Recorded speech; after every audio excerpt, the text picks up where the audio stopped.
yourself with a crusade. Tattoo the Earth.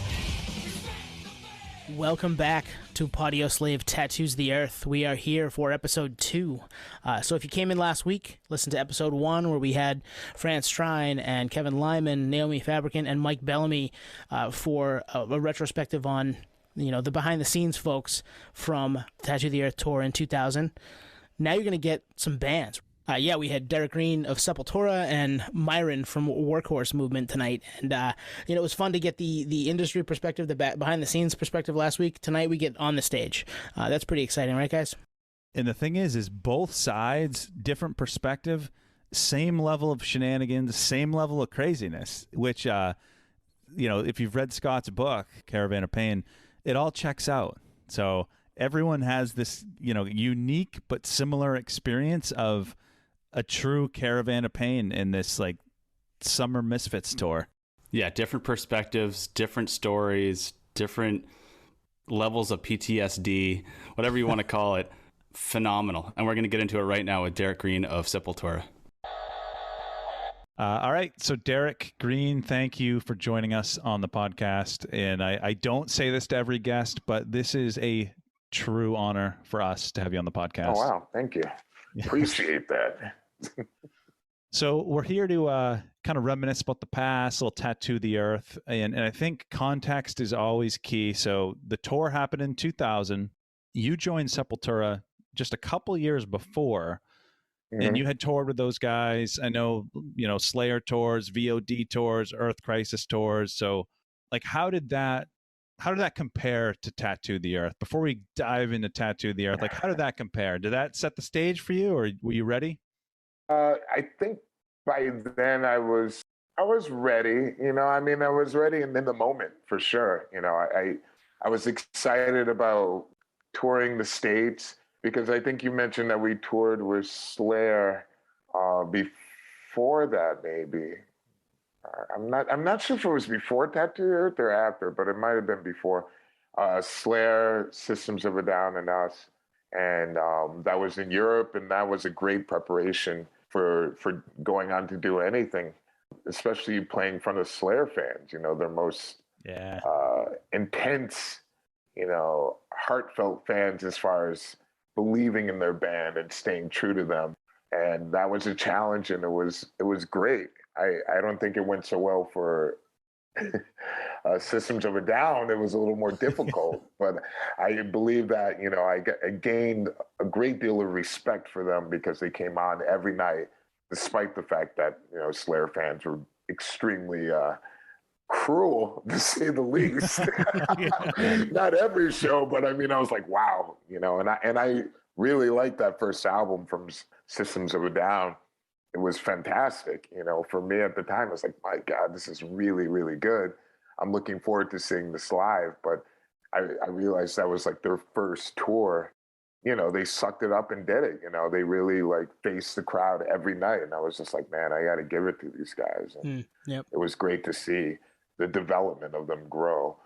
So I was ready to do anything at that time. I joined the band. I didn't have kids. I was super young. I was, waiting to have that opportunity to play on a big stage with my idols, certain bands like Slayer and things like that. So I was just, and especially in the US, touring around the US is something extremely exciting, special.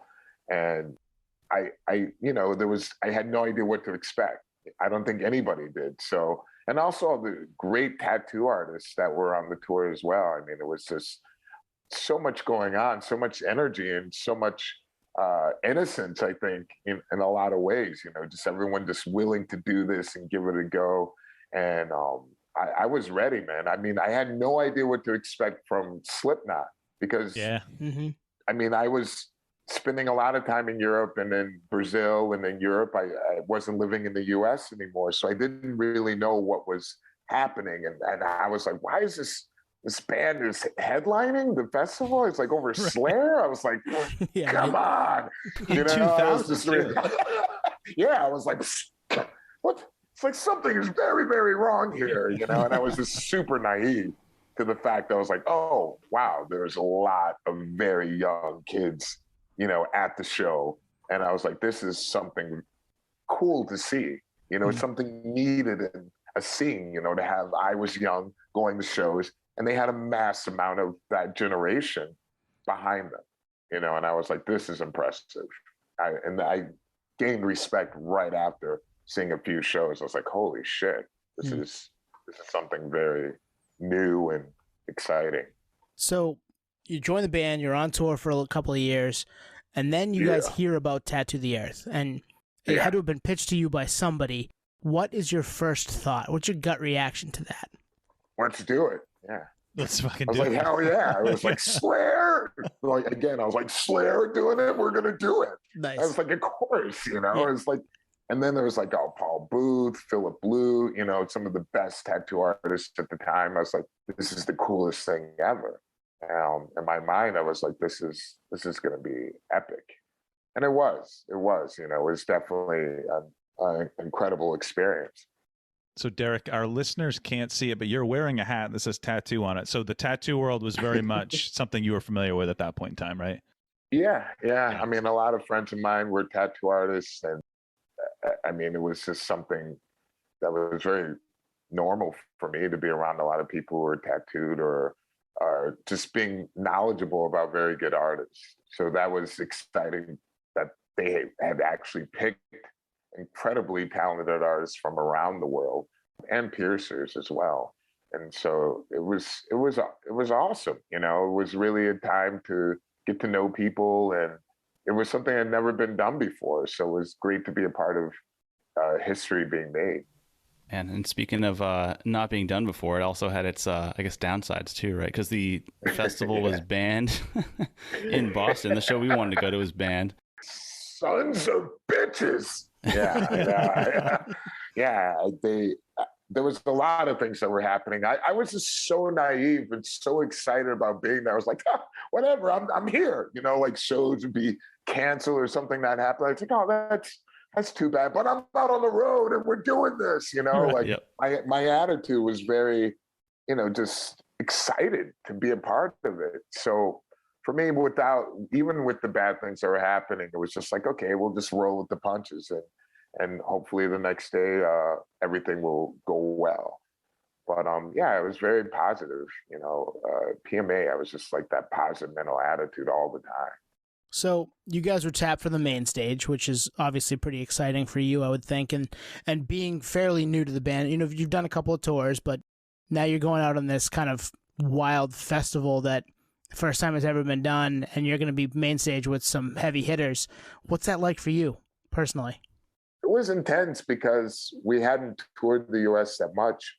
It was still that kind of phase of people trying to figure out, like, who is this new guy singing in Sepultura? Like, very skeptical and just having to prove myself. But I already knew I would be in that position joining the band. It was like, I get in the band and everything's going to be fantastic, and I'm going to forget about everything that ever happened. I was like, definitely not naive to the fact that I had to like prove myself, and it would take a few albums to get into it, and to get a relationship playing with the guys that I was with, and getting to know them better, because it's just happening very fast.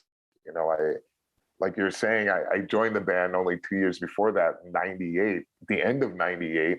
And then 99 just dove into doing tons of press. At that time you do press tours, and we did that all around the world. And then, getting used to touring and being on stage together, them getting used to it too. It's completely different formation for them, playing all these new songs and just working with a whole different configuration of even crew people, management. So there was a lot going on, but again, it was just super exciting for me. And I don't know if I really realized how much I was getting into it, because I knew that Sepultura were big within my mind and around the people I knew. But you got to realize that there wasn't really that much internet going on. Right. So once like traveling to Brazil or traveling to another country, I was like, holy shit. Yep. Right. People fucking know this band, like, in the middle of God knows where. And there's like thousands and thousands of people and shows all over.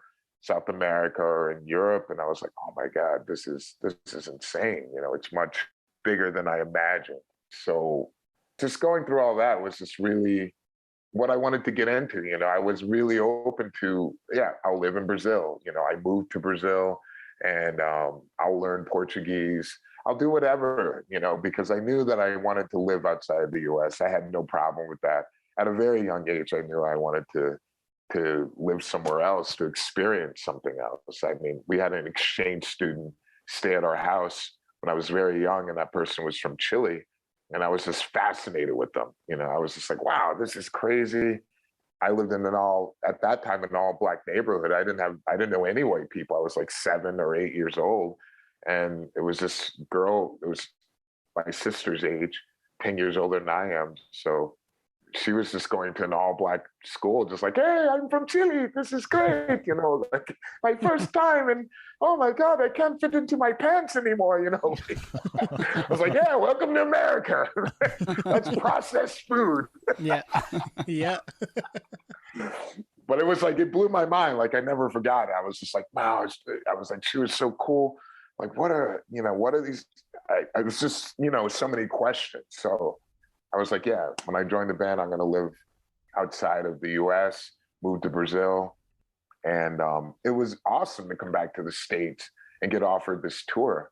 It was just really being able to see America in a different way. One thing I'm really curious about, because we didn't get to go just by age. I think we Right. were 16 to 18. I think we were on the verge of stealing our parents' cars to get down to Suffolk Downs in Boston.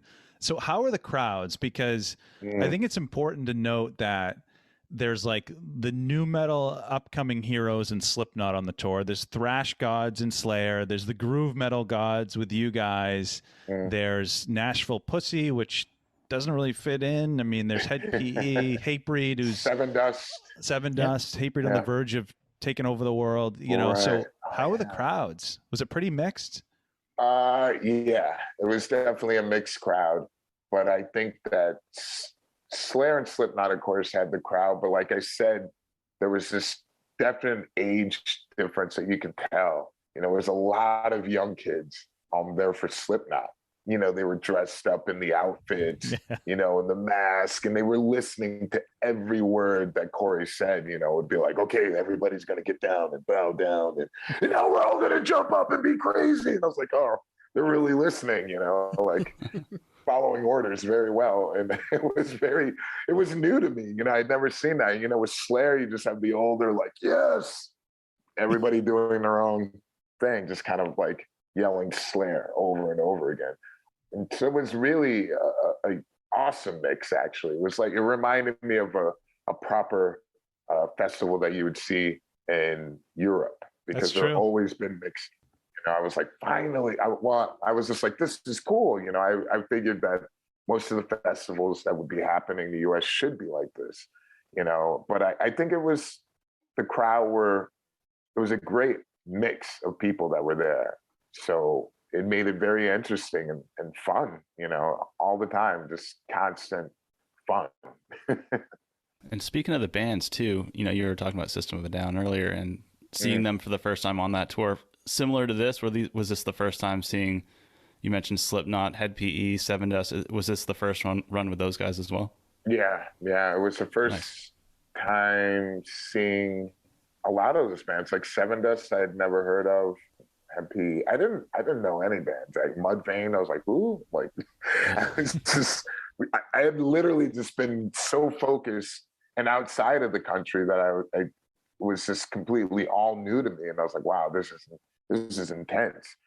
Hatebreed were really cool because I knew them from the hardcore scene and stuff like that. So I knew that we wanted to tour with them eventually. After that tour, we were like, oh man, we should bring Hatebreed on tour. Nice. And did a tour with them in the US. And then after, we were like, let's go to Europe with them, because they had never been at that time. And like you said, they were just breaking free. Like when we took them to Europe, it was their first time. And then they went back a second time. And that's when they really popped off. So it was great just to be surrounded by people or bands I didn't know who were really hungry as well and just doing their own thing. each band had their own style. Like you said, Nashville Pussy. I was like, wow, I grew to really like them and seeing them perform and just having a lot more respect for these bands that had different styles.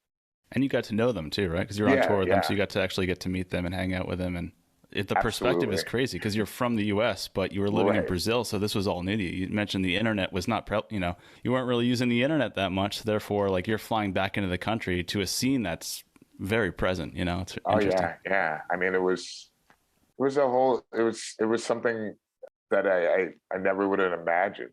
So I figured, after that whole thing happened with Tattoo the Earth, as bad or as crazy as many things were happening, there was the idea of doing it in Europe. Mm-hmm. Yep. And so then I was like, okay, this is where it's going to be really, really cool, because I know Europe is a little more lenient with a lot of different things.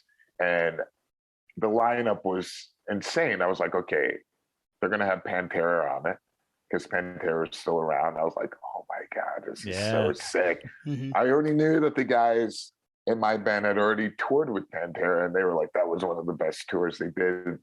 And Ministry, I think, was in Helmet, where it's like one whole lineup. And I was super stoked. I was like, okay, gonna get a chance to tour Pantera. I was like a big fan. And oh man, I was just like, this is gonna be amazing. And then 9/11 happened. Ooh, yeah. And then everyone was like, we're not flying. And I was like, no, this is the time we should fly. I was like, this will never happen again. Like, I was like, this is something so, no. It's like, now we should fly. I was like, everything will be, but people were terrified. They had no clue what was going on.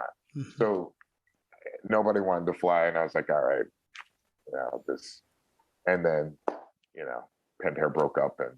Right.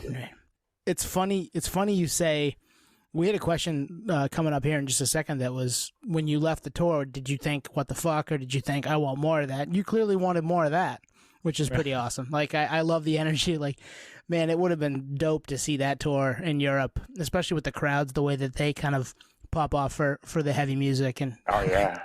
I mean, I was definitely excited. I wanted to do more. I wanted to tour as much as possible, but especially with diverse tours, is something that had never been done before, like I was saying. So it was, that excitement of being part of something like that. So when I heard about the possibility of it happening again, I was like, wow, that's really cool.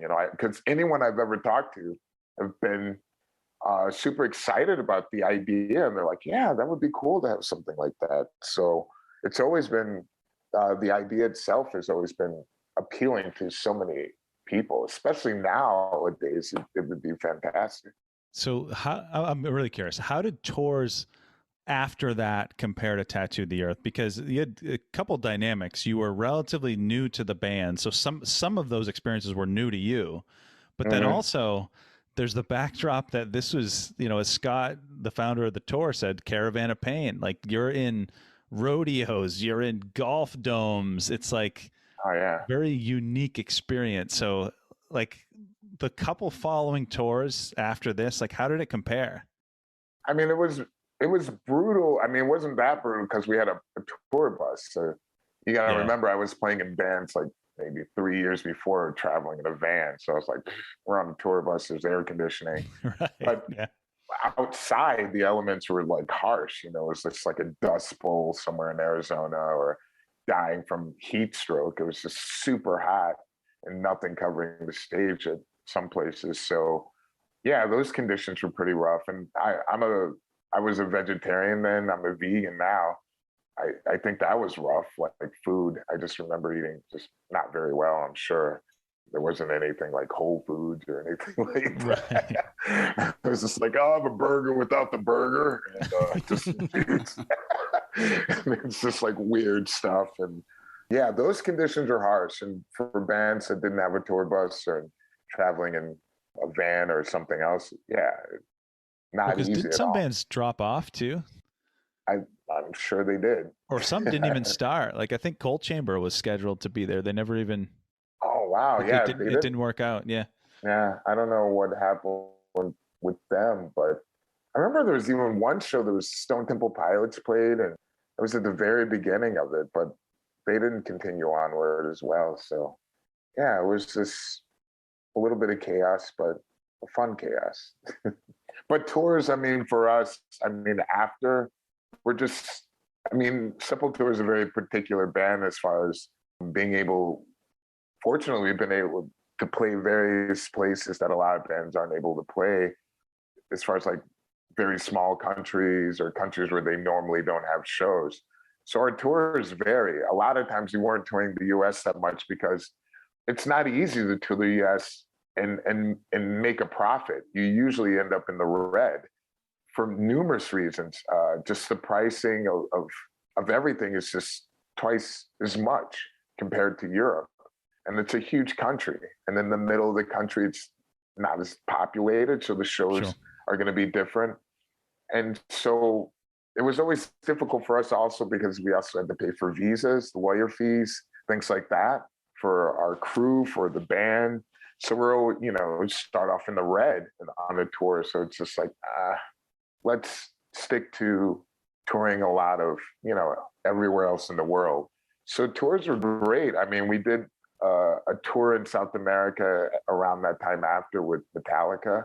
So that was like a completely different level, you know, it was like stadiums, like football stadiums. So it was just like, whoa, like completely blown away. And just, you know, with our idols, you know, it's just like, this is absolutely insane.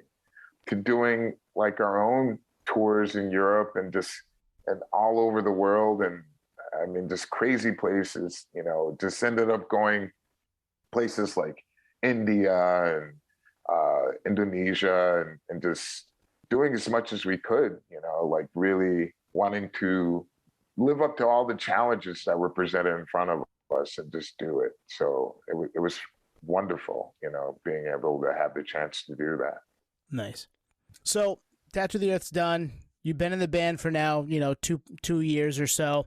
Did you still see yourself, or today, like, did you see yourself being in the band today still after all that time? Back then, do you think that you were going to, like, 2022, you're talking to us about being in Sepultura for 20 years? Wow, yeah. That's funny. I guess so. I mean, I knew at a very young age I started playing music, or at least playing in bands at like 14, 15, going to shows. And I was like, this is what I want to do.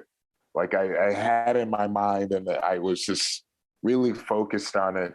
There was no idea about money or anything like that. It was just really the sheer enjoyment of being on stage and being in that scene. You know, I just loved it. I knew that it felt good and I felt comfortable in it.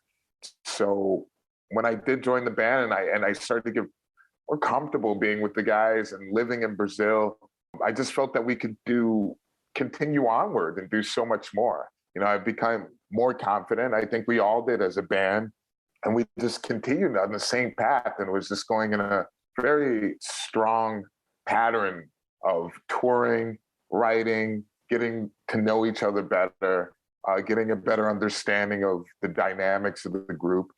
You know, it even worked that way up until then Igor left the band.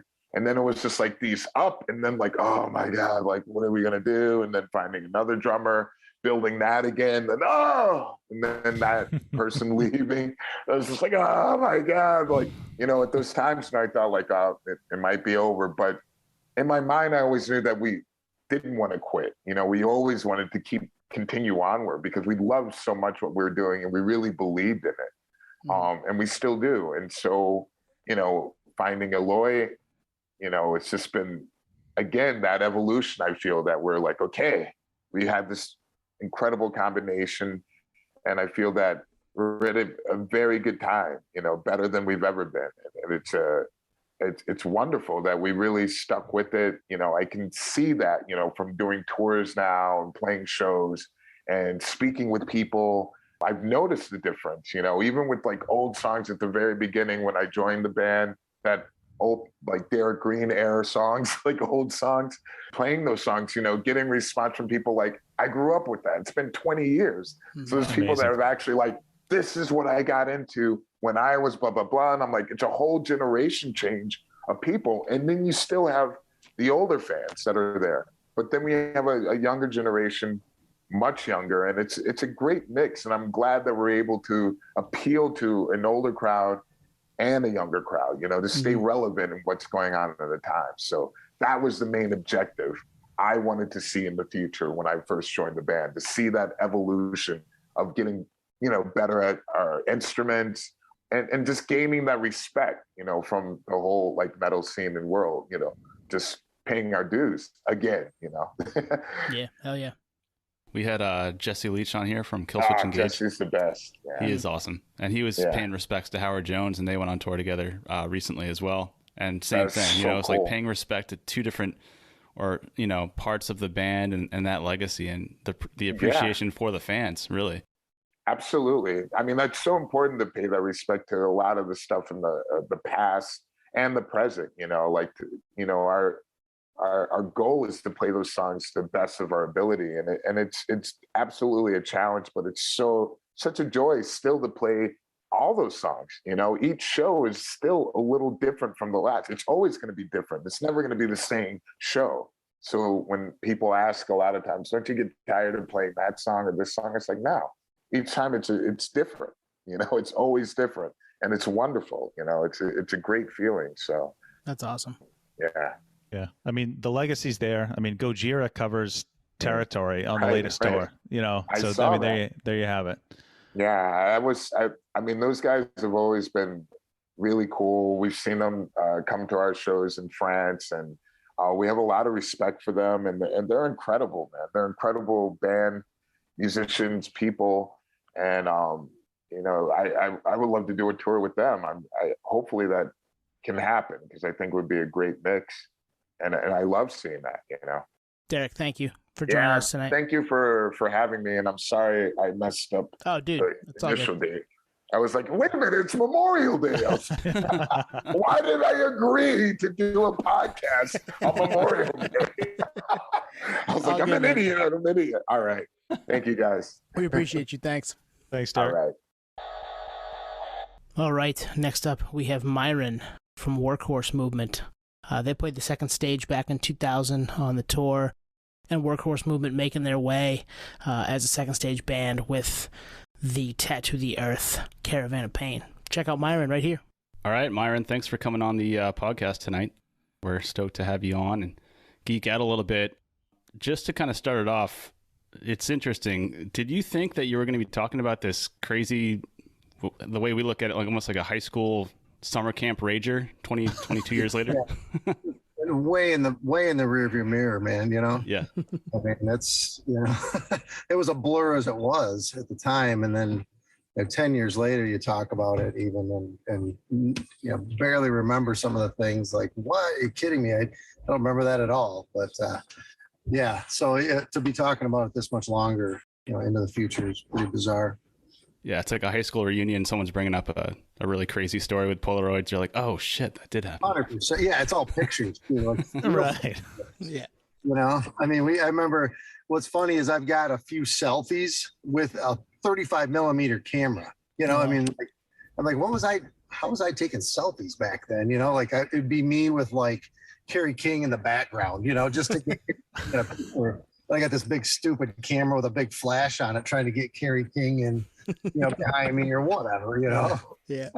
You're ahead of the times, because selfies, I mean, they weren't a thing. I mean, yet. we didn't know what they were back then. But. My band used to make so much fun of me because I'd take these selfies with like one eye, I'd be like one eye and whoever behind me. There's hundreds of them, dude. I've got them like Ted Nugent, just weird shit like that, Like, no, another one eye shot, dude, and then 20 years later, everybody's taking selfies. So I might have been, I better been the start of something. Yeah, no, you started it. We're gonna go with that for sure. Yeah. So let's dial back to just before Tattoo the Earth. What's going on with the Workhorse Movement at that point? Are you guys looking to get on tours like that? Are you, putting music out? What are you doing? A long time on the road with Disturbed. That when the sickness broke, that was us and them just out, just trashing nightclubs at the time, And then their song hit, and we were, with them. So it was like everything turned into much better accommodations, the whole thing, bigger venues. So that was a good 2 or 3 months before Tattoo the Earth. And I remember coming home exhausted, and getting a call like this next day, like, you guys want to do Slayer? Because I don't think Slipknot was I hadn't heard that Slipknot was part of this. It was just, you guys want to go tour with Slayer? I'm like, yeah, like, for sure, So like I slept for one day and thought, oh, here we go. We're going back out with even, crazier people. So, and then that whole thing grew to, what it turned into, which was Tattoos and everybody on that tour, man. So I'm curious, like, what do you think led to you guys getting that call? Was it the Roadrunner connection? Because at that point you were on Roadrunner, right? It was the Roadrunner connection, 100%. Yeah. Those, Sepultura, all those bands were just, we're all beating around the same places, and we were the new up and coming one, So our album was coming out, and they had to push us. So put us with the rest of the Roadrunner bands, especially Slipknot. The press around them and the whole thing, that made sense to put us right in there too. Hey, you're talking to these guys. Well, here's the new guys that we got. So piggybacked with them. It was pretty good timing. So when you got the call, you said it was Slayer. Was that it? Was it just Slayer, or did you get the whole gamut? Our manager for about a week. I'm like, awesome, we're going with Slayer. And then as we heard the details of the tour, we heard Slipknot, Hatebreed, all these other bands were on it too. But our manager knew we were huge Slayer fans. So he was like, you guys want to do Slayer? Yes, for sure. Nice. And then all the details came out. So I'm sure Slipknot was, right at the very top of the planning at the beginning. So, but yeah, I can remember being just pumped playing Slayer for we just came off 3 months of blowing our eardrums out with Disturbed. And all I could do was play Slayer, like in the car, in the house, I couldn't stop. That's awesome. Yeah. So was your gut reaction basically like, we're going on this tour with Slayer, like all this tattoo and touring and fucking DIY festival? Was that just like, whatever, it'll probably work, I'm just stoked to go on? Fine, yeah. Whatever. Yeah, I can go just be backstage watching Slayer. That was my biggest gig, was just, not watching a show from out front, watching it from the side, man. Yeah. that was the biggest payment for me, for sure. When you guys get the lay of the land as far as what the festival is going to be with the tattoos and being in some alternative venues because of where you could get at the time, and some places not even allowing you to do the tattoo stuff, what were you guys thinking? Were you guys like, this is amazing, this is awesome, or is like, how is this going to work? Yeah, for sure, amazing. Just seeing Paul Booth and Guy Etchison and seeing those names, I'm like, we're getting tattoos, man. Just there's no way I'd ever end up over in Europe to go get a Paul Booth tattoo. So just having him sitting at the lunch tent every day is pretty sweet, So yeah, we were pumped about it, man. It was everybody's raving about it. We were out with Kitty before Disturbed, and they ended up on Ozfest. We're like, yeah, this one's gonna be a backyard brawl there. This one's gonna be cooler, So Yep. All right, so you guys were on the second stage. You guys, I looked at the set times, and Scott, he put together the book Caravan of Pain. Yep. You guys, could have started your set anywhere between like noon and 3. What are you guys doing the rest of the day? You just checking out bands? You getting tattooed? What was going on? All of it, man. It rotated. They had a schedule for us that I think the first show was my birthday in Portland Meadows, and that's the one that Stone Temple Pilots hopped on, which was awesome because I think the deal for them to jump on, they had to pay for a bunch of the amenities. They had to pay for the lunch tent, and there was a stripper tent, and all the kegs and beer and stuff. So that's my birthday. I pull into Portland. I'm like, this is amazing, and we got the later slot the first day, so it was like, we played at 5 o'clock or something, really late. And then the next day you would move to the bottom of the list. And then the next day you'd go from noon. Then the next day, 1, next day would be 2. So you kind of rotated through, all the up and coming bands got a shot at being, more in the middle of the day, better slot. It went around. So yeah, you knew what you were doing the next day. If you played at noon, you knew tomorrow we were playing at 1. Next day you're playing at 2. So you knew how late you could stay up. We never considered how late we could stay. And what was crazy is we did not take a tour bus on that tour. And I can vaguely remember the conversations. There was just so much more money in it for us if we just took our van and trailer, and our management was going to hook us up with hotels. We're like, well, that would be different. We don't have to follow the bus schedules. You know, I mean, Slayer would pull out at 10 o'clock and start heading for the next town. We'd stay in town with like hundreds of people and party all night and then try to get up, you know. We got to get out of here 6:30 in the morning. We got to get to Phoenix, man. You know, so we're driving through the desert at 8 in the morning. Whoever's the most sober, and we won tons of fans that way because we were the only band out of whatever 12 bands that stayed and partied. Nice. And we'd end up in the parking lots. Like occasionally, Hatebreed would stick back too. So, but they had their own bus and they would stay too. So we'd be doing like a tailgate party out in the parking lot in Houston or something. All these kids just hanging out with us, and you know, Hatebreed's playing Johnny Cash songs on their acoustic guitars, and I want to hear that. That was our marketing plan. You know, that was how we got more fans. We just stayed back and partied, man. So, and it was every night, dude. That was a big reason we ended up not lasting very long because we were just fried. You know, we had no breaks. We couldn't slow down at all. So, 100 miles an hour. 100, yeah, all the time, man. Kind of like paint the picture pretty nicely for an early slot, because then you get the whole rest of the day to do whatever you want. And then instead of the tour bus, you have a hotel, you got a nice clean bed, you get a shower. It's the tour buses, you're in a bunk. You don't get to shower. You can't even take a shit on the bus. Can't take a shit, yeah. Sid from Slipknot kept getting kicked off his bus, so he didn't upright. And he wanted to stay back and party, so he'd stay with us, and then we'd play, you know, freaking Wu-Tang on the Xbox all the way to the next city, and he'd bang on the side of the van. I got kicked out again, man. You know, so That's awesome. yeah, that was cool. Oh shit. Yeah, that's so. Any other like crazy memorable moments? That was there a certain party, a certain city that it was turned up even more? Or I mean, you know, that Golf Dome in Chicago was wild because that place was running out of oxygen.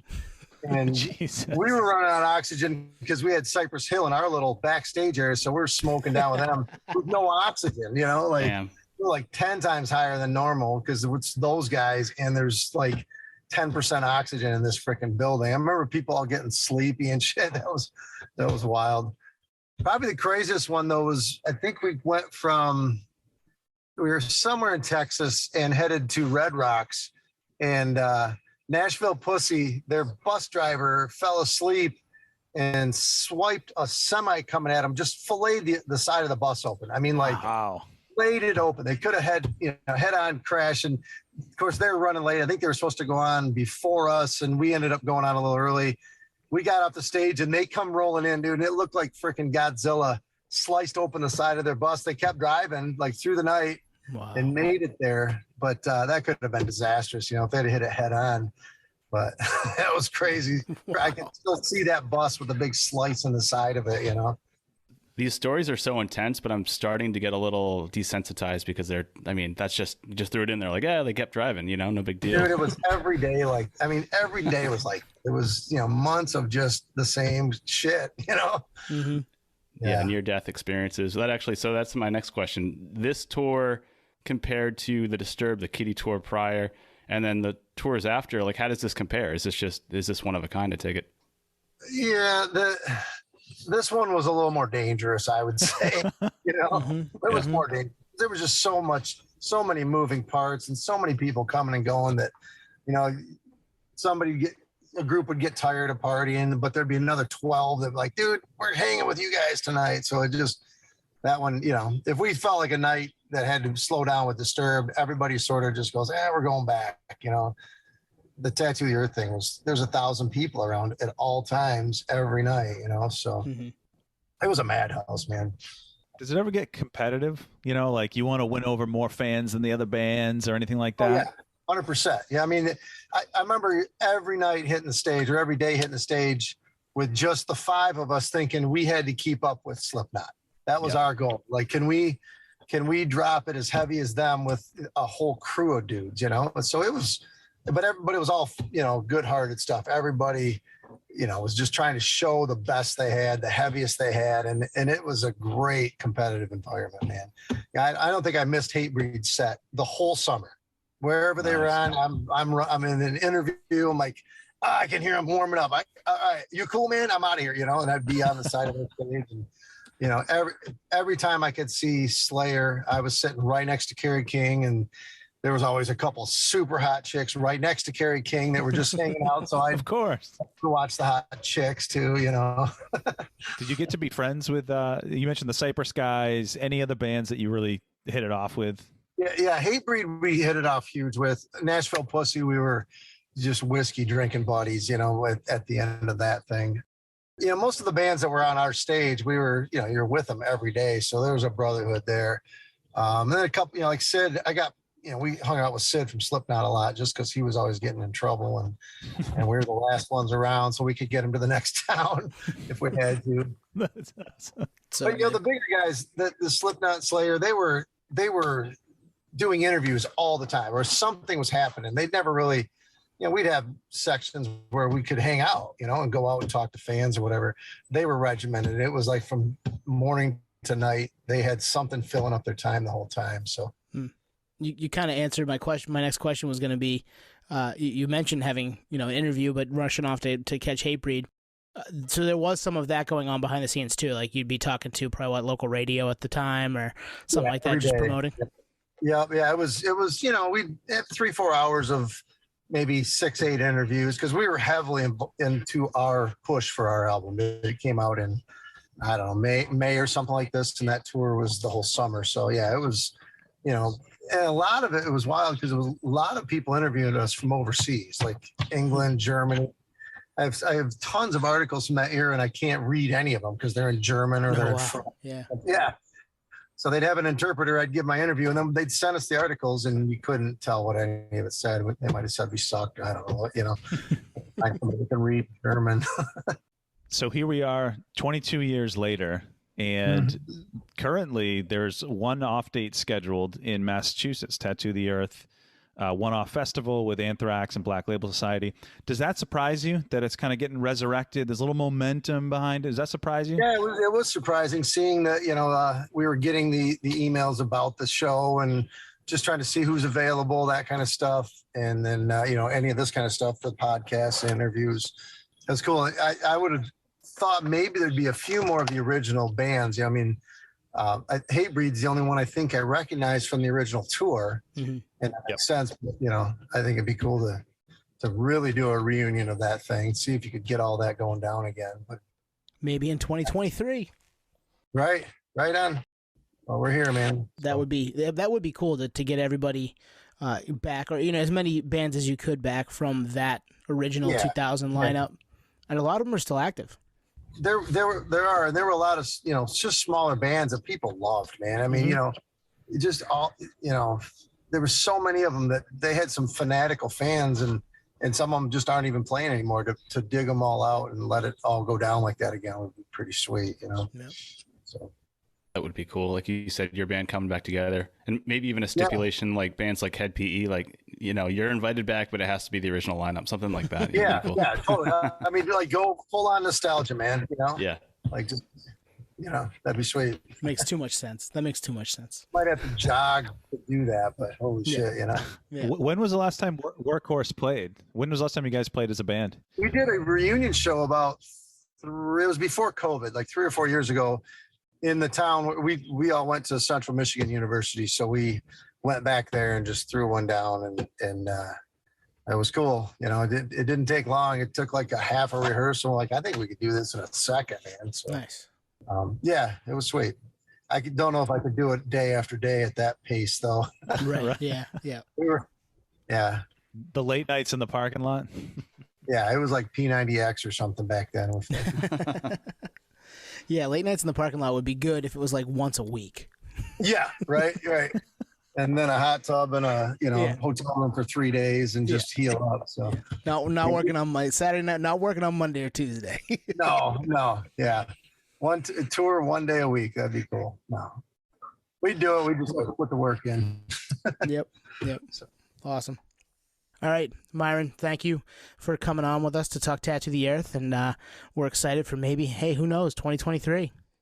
Yeah, man. I appreciate it, man. Nice jog down memory lane. Very cool. Hell yeah. Awesome. Thanks, Myron. All right. We'll be in Take touch. care, man. Later. There you have it. Some backstage action with Derrick and Myron on the original Tattoo the Earth. Incredible stories and more to come. I think the only thing that'll make all this better is if there's a documentary that comes out about this tour, because these guys are just painting this picture of fucking party all day, shenanigans at night. You know, some bands are leaving, some are staying, and it's just, you know, it's like 24/7 party around the world. Every time zone's covered with these guys, which is fucking awesome. It's so true, man. It's been a blast to talk to folks on and around the 2000 date and some stuff coming up with the 2022 date. So really stoked for you guys to check this out. Tuan, what do we got next week? Yeah, definitely. This has been episode 2. Next up, we have episode 3 next week with Brian Fair of Overcast, who's playing stage 2 of the 2022 festival, August 27th. And obviously, if shadows fall, I mean, let's not leave that out. And he's a great guest. You guys will love that conversation. We actually had him on for, what episode was it? 94, I believe. 94, our podcast, non-Tattoo the Earth series. Great conversation. Dude's so easy to talk to. You guys are going to love that. And then also we have Shannon Larkin, who was second stage for the original Tattoo the Earth with the band Amen. And then he certainly went on to be the drummer for Godsmack for the last, 20 years or whatever it's been. He's been in a million other bands. Just a great conversation. You guys are going to love that. We appreciate everyone hitting us up and checking out these episodes, and more to come after that. I haven't said in a while. Peace, potheads. Cheers, nerds. See ya. Thank you for listening to Podioslave. We are at Podioslave on Twitter, Instagram, TikTok, all of the places that you can find us on social media. Facebook, Podioslave Podcast. YouTube, Podioslave Podcast there. Email us at podioslavepodcast@gmail.com. And hey, if you want to become a supporter, click on the link at the bottom of the episode and give us $1, give us $5. It keeps the lights on, keeps us going. We really appreciate that stuff. Thank you.